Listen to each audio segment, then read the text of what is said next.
everyone. I would just like to start by saying thank you to Dr. April Pudsey for welcoming my paper and to say I'm really looking forward to the event.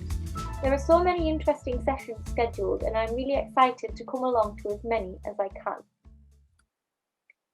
My research, which I am currently writing up as my PhD thesis, investigates the social identities of children in ancient Greece across the 9th to 4th centuries BCE. In particular, I look at evidence from Athens and its hinterland Attica, dated to between 900, the start of the geometric period, and 323, the death of Alexander the Great, when the Hellenistic period began in Greece. I concentrate on the social identities of children as they were constructed and experienced amongst their families, largely in private contexts, and I look at how their identities developed and transformed throughout the extended life course, a sociological concept that explores that individuals' identities go beyond those that are embodied. I am an archaeologist, so in particular I investigate the material cultures of children and childhood. My PhD evaluates depictions of children in iconography, their burials and descriptions of them and details about childhood provided in ancient literary sources to identify material culture, objects, that were used to construct juvenile identities in the geometric, archaic, and classical periods.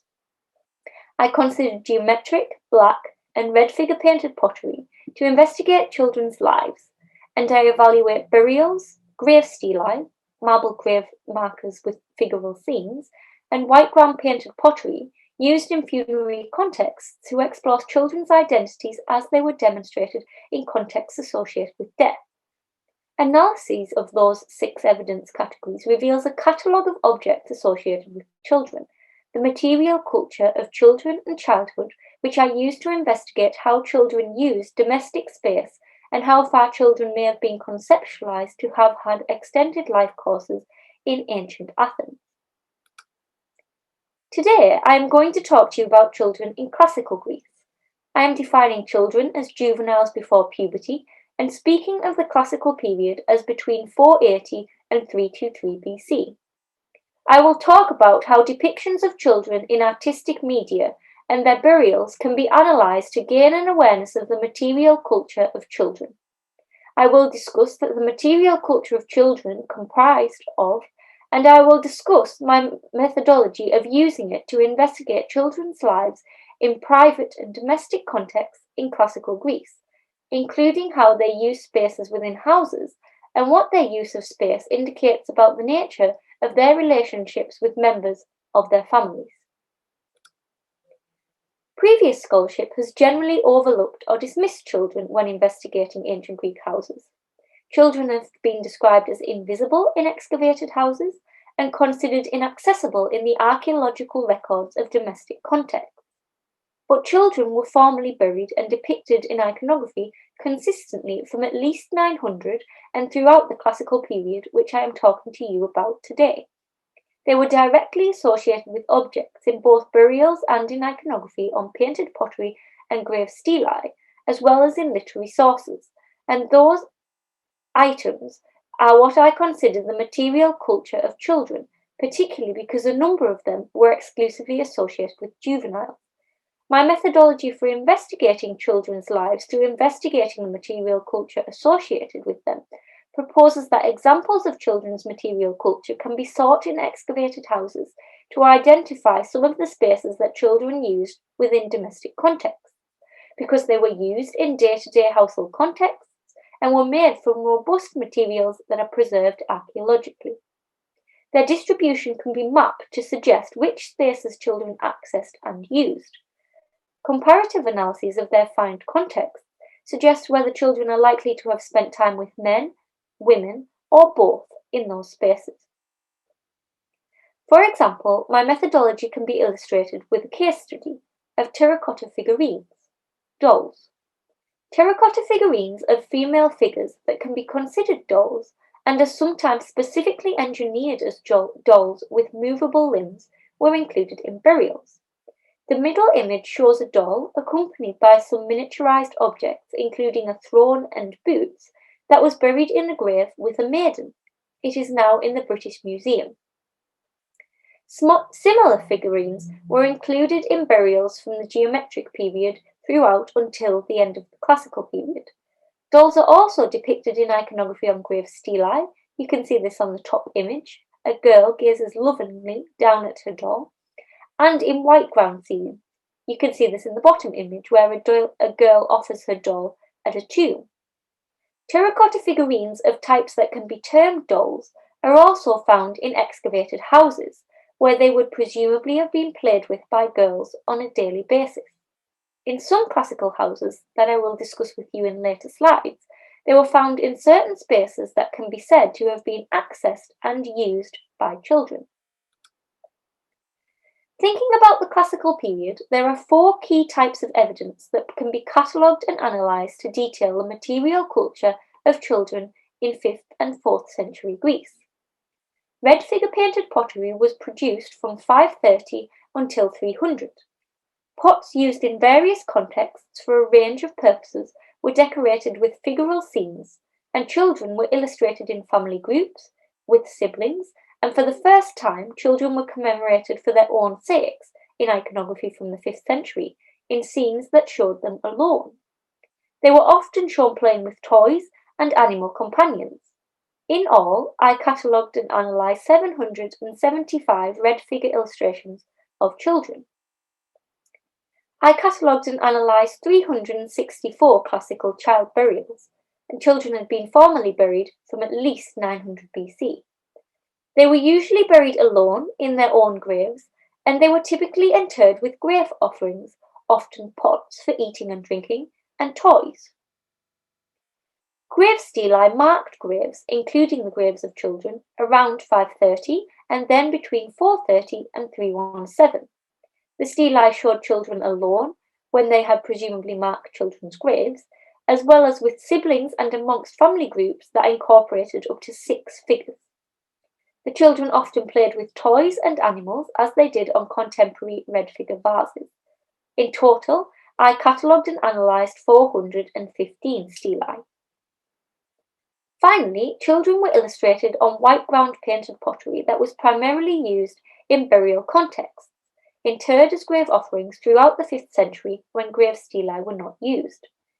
Scenes show children, usually in the company of their parents and especially their mothers, visiting tombs, making their own journeys to the afterlife, and playing in daily life scenes that were apparently set in domestic contexts. I looked at 55 white ground scenes including children, most of which directly associated them with some material culture. Ultimately, children were directly associated with a range of material culture in the 4 categories of evidence, either because they were buried with them or because they were shown interacting with them in iconography. To summarise briefly, that material culture was as I have detailed here. Infants were shown in high chairs in red figure scenes. Shells were offered to children in burials and may have been amulets which younger children were shown wearing in scenes in red figure and white ground. Feeding cups or feeders were associated with younger children in red figure and burials. Children of various ages were associated with coups in black and red figure iconography and in scenes on stelae. Children were also interred with them in graves.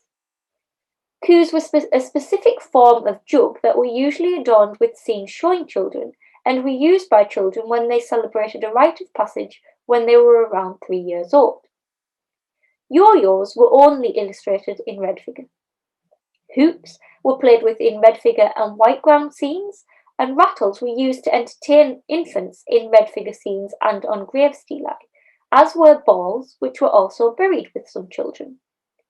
Astrogalloi with knuckle bones used for games including a version of the modern jacks were shown with children in red figure scenes, on grave stelae and buried in graves, often in copious amounts. Terracotta figurines, including anthropomorphic figures that I have already argued could be dolls and animals, were included in burials and interacted with in scenes on grave stelae and white ground vases. Children played with rollers or more elaborate toy carts in scenes on black and red figure and white ground painted pots and on grave stelae. You can see on the right that most of the objects were associated with children throughout the classical period from 480 to 323.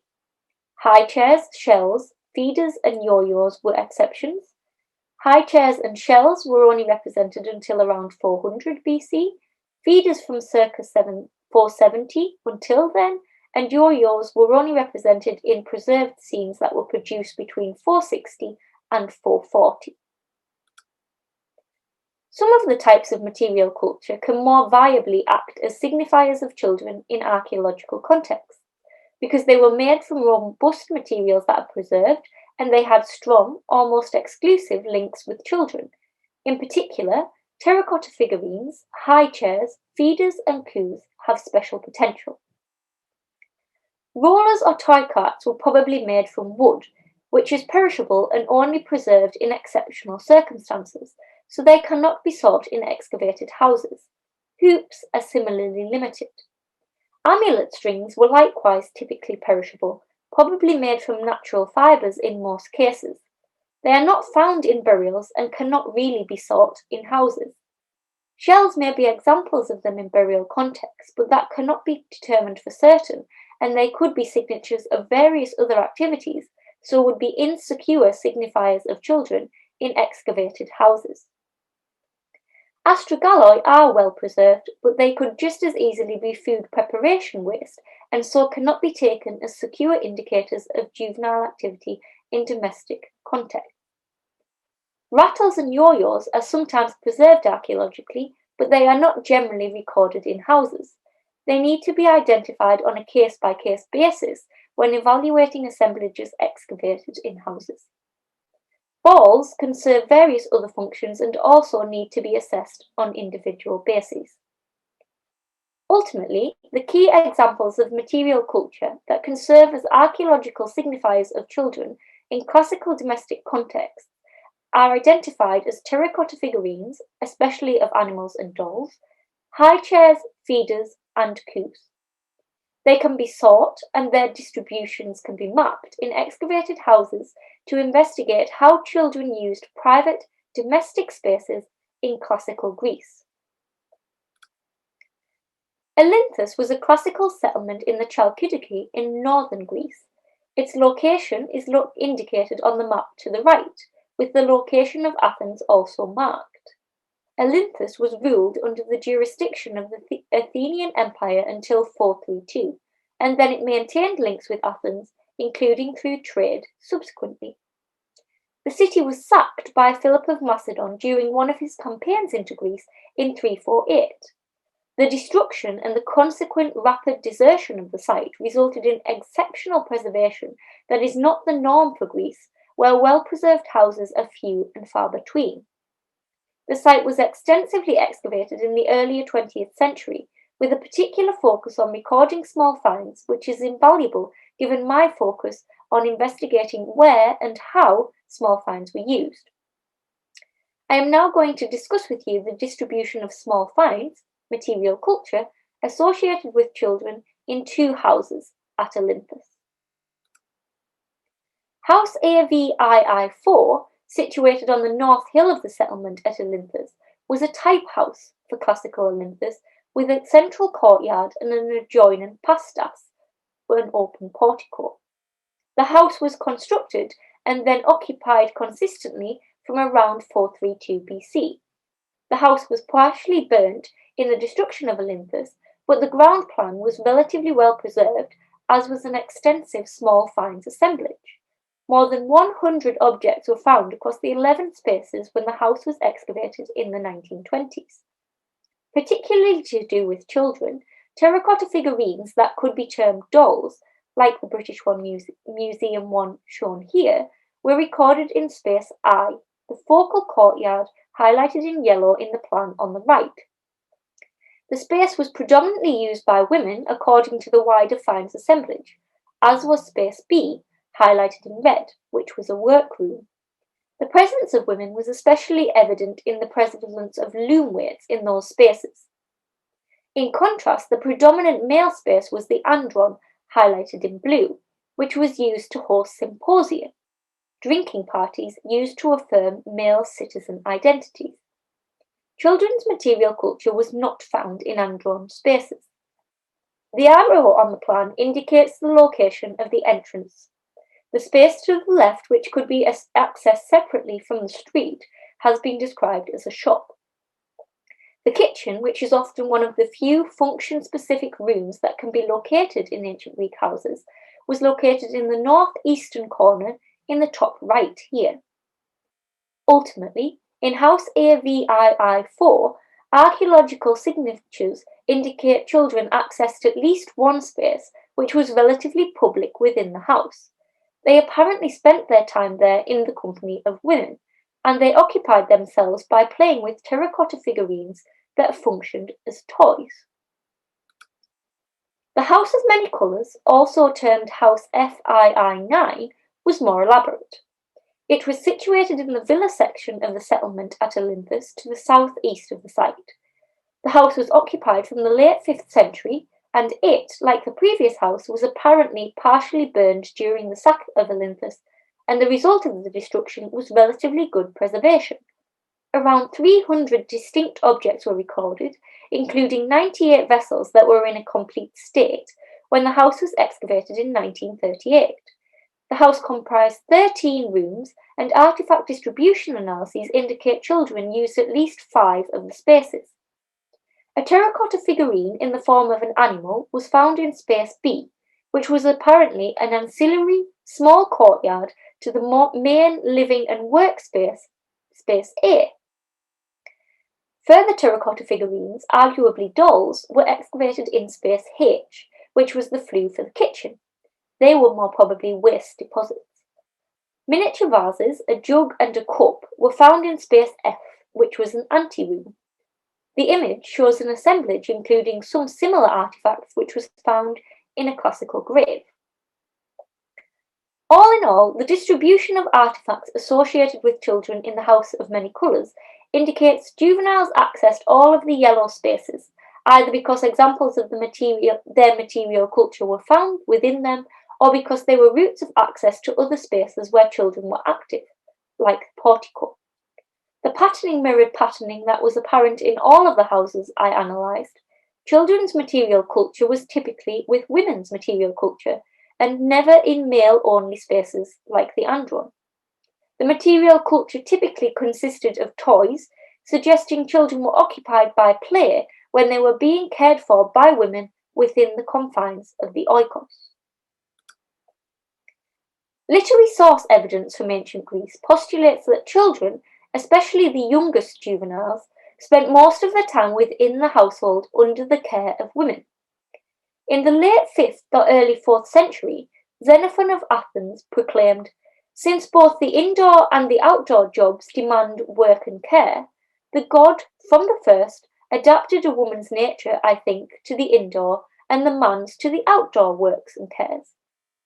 Knowing he had created in the woman and imposed on her the nurture of newborns, he meted out to her a larger proportion of affection for newborns than to the man." Aristotle, in his 4th century Politics, contended children, up to the age of 7 years old, must necessarily be reared at home. A citizen wife in Aristophanes' late 5th or early 4th century comedy The Lysistrata bemoaned that it's a lot of trouble for women to get out of the house. We're giving hubby a hand, or waking up a slave, or putting the baby to bed, or bathing it, or feeding it a snack. The assertions of the literary sources must be looked at critically, given they demonstrate the perspective of only a few elite men. But iconography and the archaeology of domestic spaces apparently support the sources' proclamations. They all affirm women were children's primary caregivers, and children spent much of their time in women's company within the oikos. This affirmation comes from analysing the distribution of preserved examples of the material culture of children in excavated houses.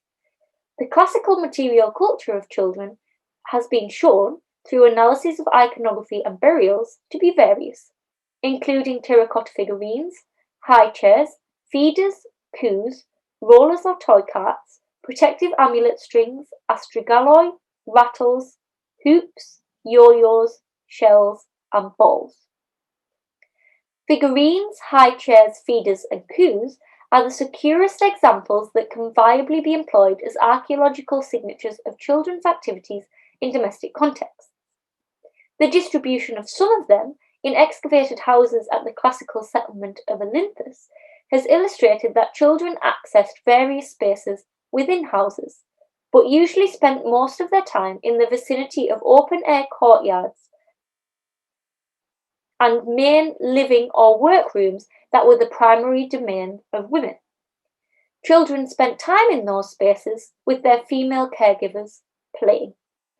Ultimately, I have suggested to you today, investigating the material culture of children demonstrates that the house was a private locale in classical Greece, one in which children had a place to play and to be children.